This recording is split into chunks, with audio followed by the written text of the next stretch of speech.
what I'm going to be doing next is going over a little bit of information about fabric in general, how to cut your pattern out of fabric, and all that good stuff. So I'm going to go ahead and switch over to my overhead camera. Should be, there we go. All right, so, okay, so talking about fabric in general, this information that I'm about to go over with you, this is one of those things where you're probably going to hear it presented to you in many of your other garment construction classes that follow this, which includes draping, pattern one, because I teach all those courses and go over this same material.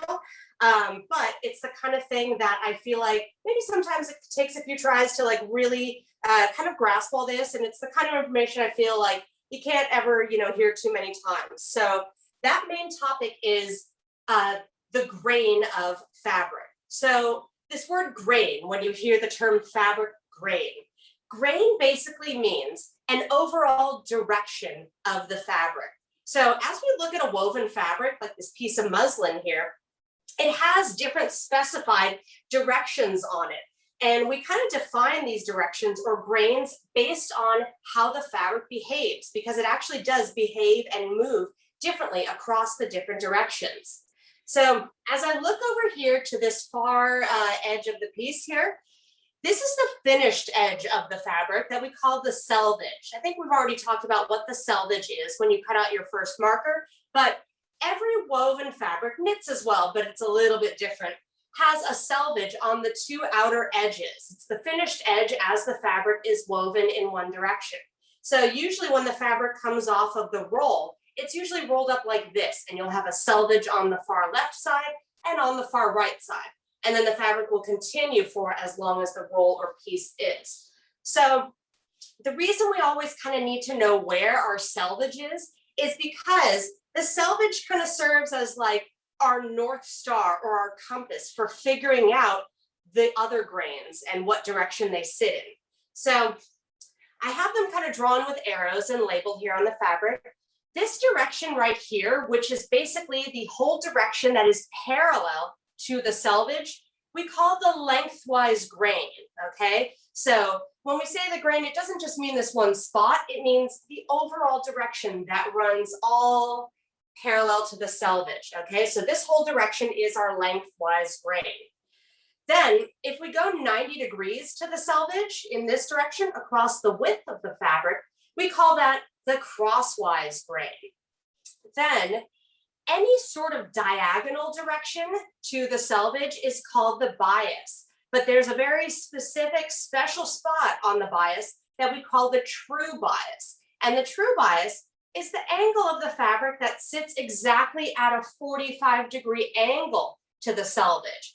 It's basically halfway between the lengthwise grain and crosswise grain directions. So what you should all get in the habit of doing is every once in a while, when you have a new fabric, pull on the fabric across the different grains and really observe how that fabric feels. If I come to the lengthwise grain direction of the fabric, which is all this way, and I pull on it, the fabric is very rigid. It really doesn't have any give in that direction. And I'm purposely avoiding using the term stretch because stretch is a word that we reserve for knit fabrics, which is the category of fabrics that like your t-shirt jerseys and sweatshirts are made out of, leggings. Those are usually knit fabrics, okay? But in wovens, we simply call it give, or it's sometimes called elongation. So the fabric has no give in the lengthwise grain direction when you pull it. But if you go in your crosswise grain direction and pull on the fabric, you'll see that there is a little bit of give. You could probably even see on the camera that it's able to kind of pull outwards a little bit in that crosswise grain direction. Then, if you pull on the fabric following the bias, any diagonal, you'll see how flexible the fabric is. It gives outward a lot when you pull it diagonally. And specifically, the true bias is the direction that has the absolute most give when I pull on it, okay? So the reason we always need to kind of know about the different grains of the fabric and where they sit on the fabric is when we're making clothing, the clothing has to be cut on the fabric angled in a certain direction so that we're really kind of making good use of those properties of the fabric. Because sometimes we want the garment to be very rigid in one direction and have a little more give in the other. So generally speaking, on most kind of tailored garments, they're cut from the fabric with the lengthwise grain running parallel with the body, okay? The reason for that is that usually we want that lengthwise grain placed vertically in the garment because it's kind of fighting gravity in the garment in the long run, okay? And then that leaves the crosswise grain with a little bit of give running around the circumference of the body, like around the waist and the hips, where we kind of do want a little bit more give and flexibility, right? Now, just imagine if we were to, kind of reverse the grains, because I get asked that a lot.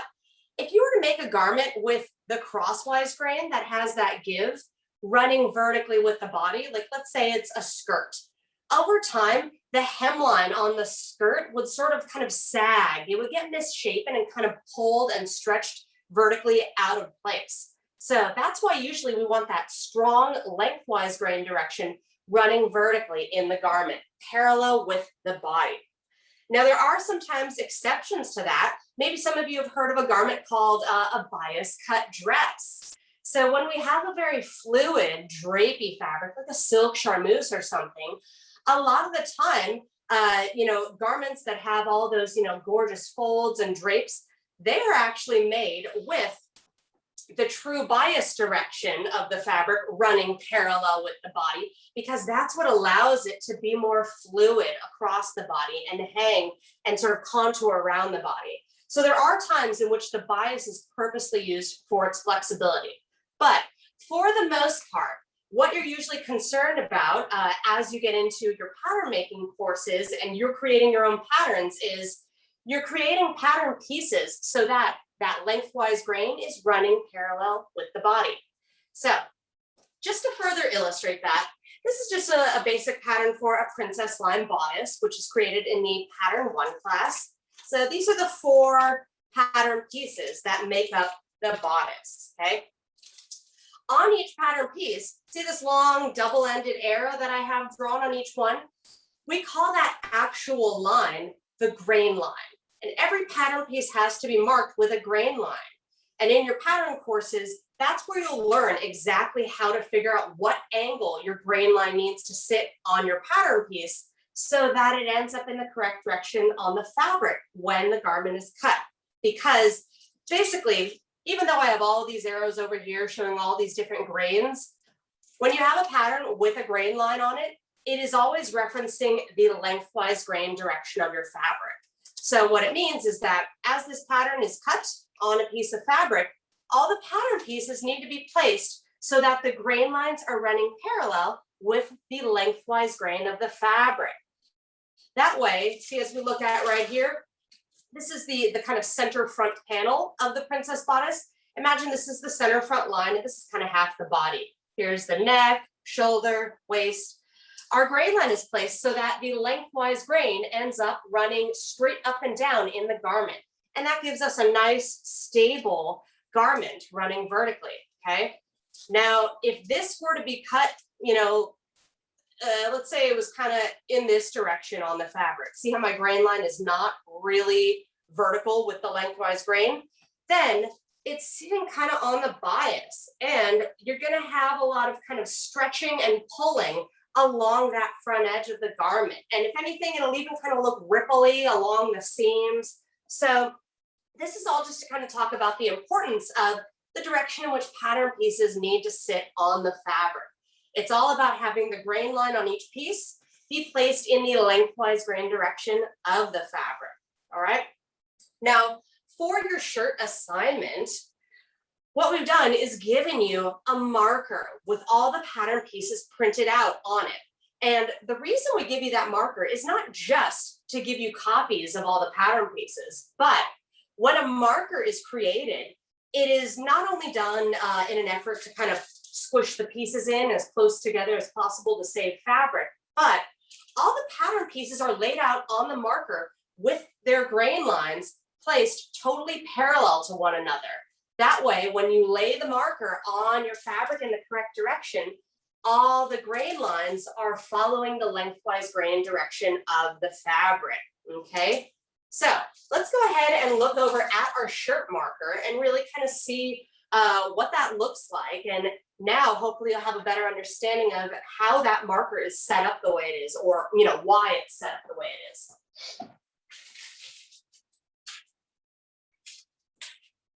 Okay, so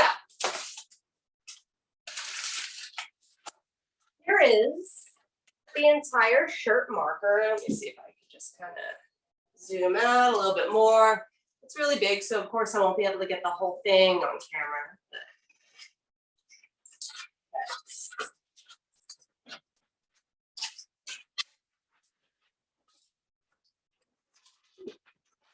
Okay, so just gonna look at this one kind of. Let me wrangle the paper. Okay.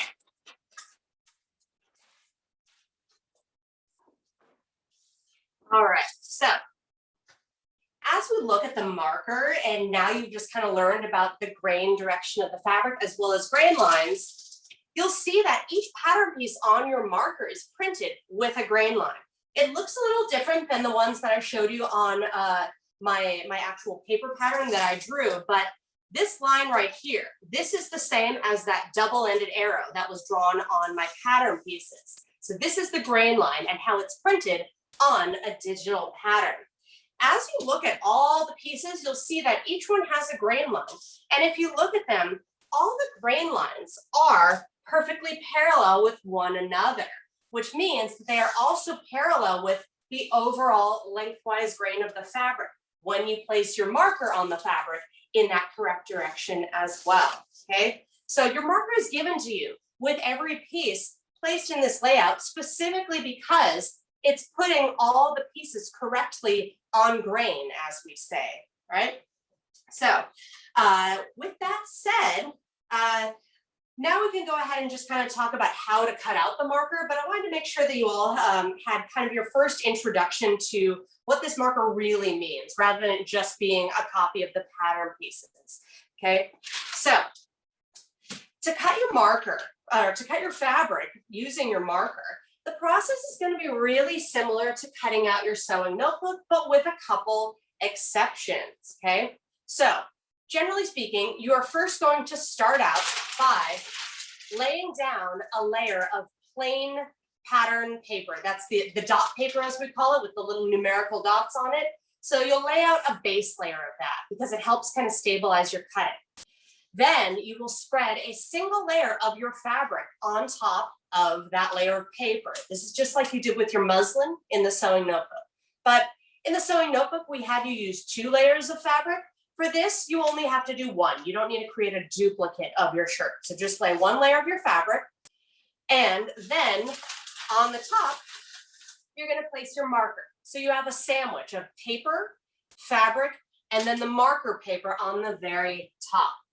With all of them, you have to be sure that the selvage of your fabric is running along this overall lengthwise direction of your marker. I think on the sewing notebook one, it actually wrote selvage on the edge here, and on the shirt marker, it doesn't say that. But as we talk about the length versus the width on the marker, this kind of short overall direction between my hands, this is the width. So the big length direction, you'll line this edge up with the selvage of your fabric as well as the edge of the dot paper underneath, okay? So you'll make your paper and fabric sandwich, and then just like you did for the sewing notebook, you'll staple along the edge of everything to hold them all together. And then you'll kind of work your way through sort of stapling in some of the negative space areas and pinning on the interior of the pattern pieces, okay? But before you cut anything out, okay, you're going to start all your stapling and pinning at this end of the marker. This is where you have basically the 2 front shirt pieces, okay? At the other end of the marker, you have to do something special.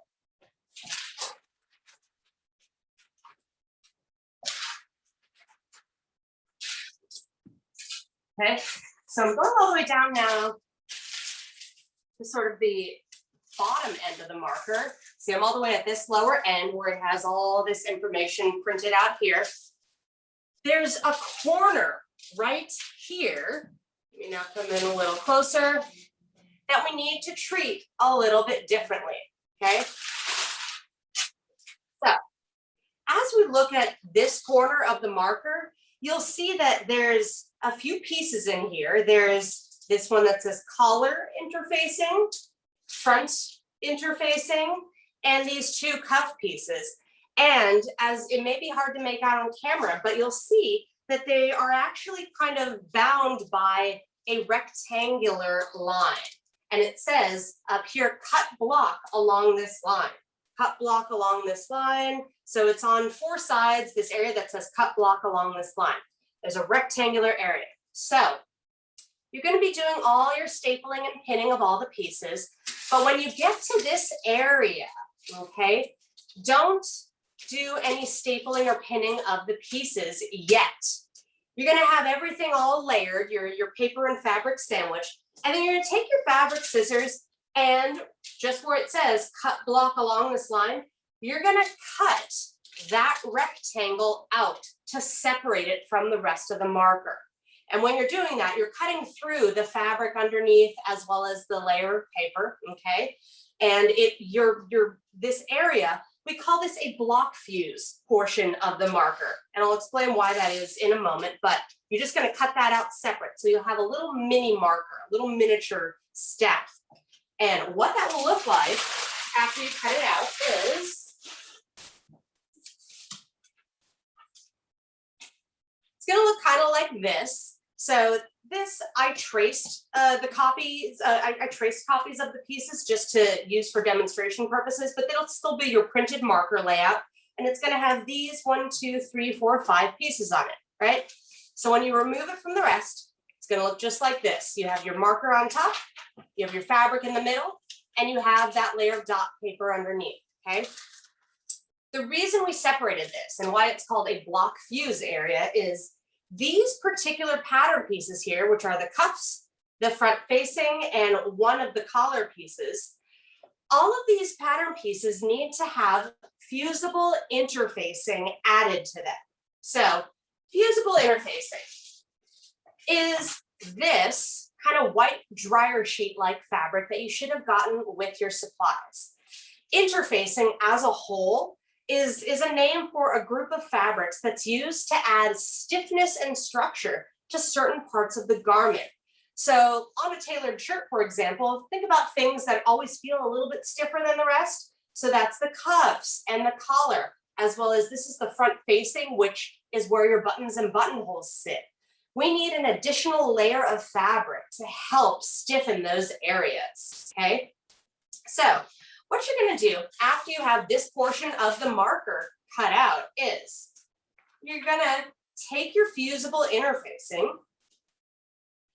and you need to cut a piece of your fusible interfacing that's the same size as this little area of the marker. And even when you do so, remember how we just went over the different grains of the fabric and how they need to run in a certain direction in regards to the pattern pieces? Your fusible interfacing also has a lengthwise and crosswise grain to it, okay? So you're going to need to identify the correct direction of your interfacing as you cut out a piece of interfacing that's the same size as your marker. So how to do that, because as we look at the edges of your interfacing, there doesn't really seem to be a very clear selvage. You know, the selvage is that finished edge. All the edges kind of look the same. So how do we tell the lengthwise and crosswise grain of our interfacing? You're going to find it by pulling on the fabric in the two opposite directions. So if I pull on my interfacing on this side, it's very rigid. There's no give here, right? But then if I pull in this direction, it basically tears apart even. It practically disintegrates when I pull it that way. So the strong direction that does not tear, that is your lengthwise grain direction of your fusible interfacing. So that means you need to have that lengthwise strong direction of your interfacing running in the same direction as the grain lines on the pieces, as well as the selvage of your fabric, okay? So let me see, get it turned around. Okay, so I know that this is my, strong lengthwise direction. So I'm going to match this edge with the selvage edge of my fabric underneath, right? So this is my lengthwise direction of everything. I have a question. Yes. Is there a wrong side and a right side? To the interfacing, yes. I will cover that in just a moment. Absolutely. Okay. Okay. So for cutting it though, it doesn't matter what the right or wrong side is yet. You simply have to make sure it's in the correct direction as you lay it out. So see how I could just kind of lay it over here, and then you simply just have to come and cut a rectangle of your interfacing that's the same size as your marker. So I'm going to go real quick with it today and just use my rotary cutter like that.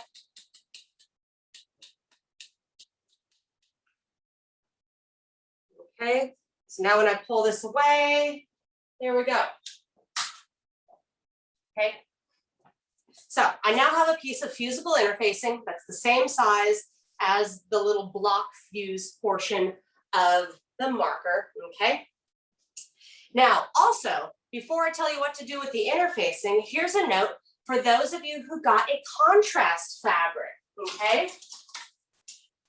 If you are using a contrast fabric, see how I have the yellow for the collar, as well as the facings and the cuffs? These are all the pieces that are on the block fuse. So what you're gonna do if you are using a contrast fabric is you're gonna remove the main piece of fabric you have in here and replace it with your contrast fabric.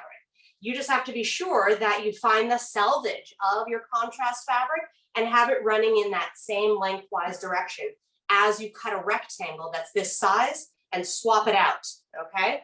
So you'll either use your main primary fabric if you're using the same fabric for everything, or you will replace this little rectangle with your contrast fabric, okay? Then you have to take your fusible interfacing, okay? And when I say the term fusible, fusible means that one side of the interfacing has a heat activated glue on it that is basically activated by the heat of your iron. You're going to use your iron to glue the interfacing onto your fabric, okay? So you'll kind of pull all the papers away, set your paper aside, but you still need both of them, okay? Now, going back to one of you asked about the right versus wrong side of the interfacing, which is a great question. As you feel this interfacing, you'll see that there's a smooth side and then there's a bumpy, kind of more textured side.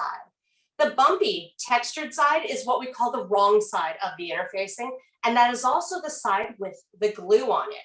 You want to put the wrong side, the glue side of your interfacing against the wrong side of your fabric, okay? So that means if you have a printed fabric that has a right side and a wrong side, meaning an outside and an inside, you want to put the glue side of the interfacing against the wrong side of your fabric, the non-printed side. We don't want to see this in the end. It's getting glued to the back of the fabric.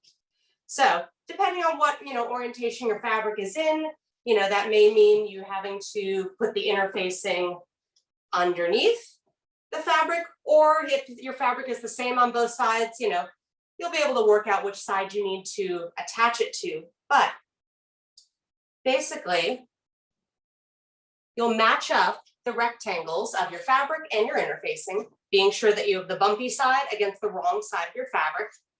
And then you're going to use your iron to iron it in place. So tips on using the iron, okay? First, if you have the interfacing on the back side, like I do here, really make sure that there aren't any like little extra folds of the interfacing, because they will instantly get glued in place by the iron.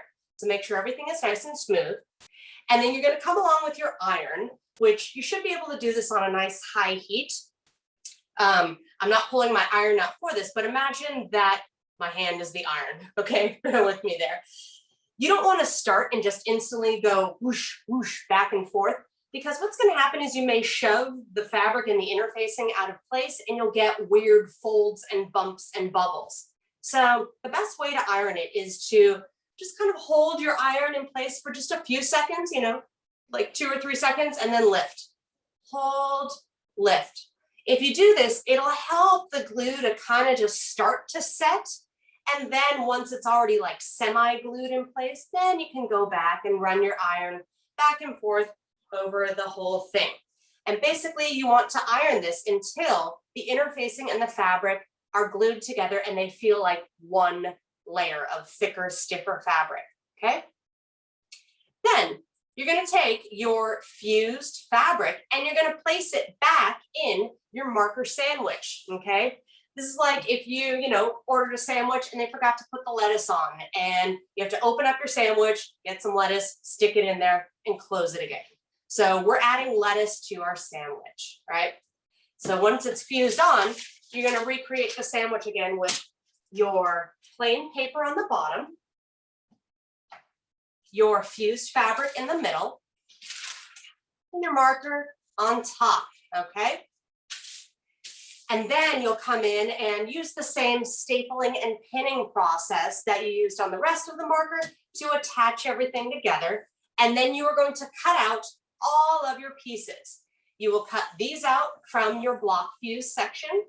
And then you will also cut out all the pieces from your main marker as well. You will want to be sure to go in and notch everything. So remember to look for the little kind of dash marks. Those are your notches where you use the tip of your scissors and just make a little clip.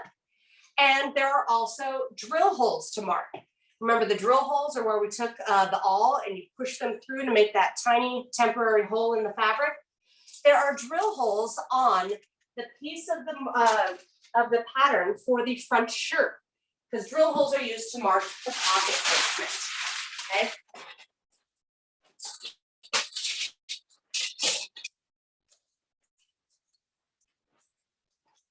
And so just kind of reminding you here, these are what the drill hole markings look like. They're only on the left front.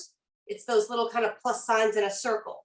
So you'll use your awl to mark those into the fabric, okay? So everything cut out, notched, and drill holed as necessary.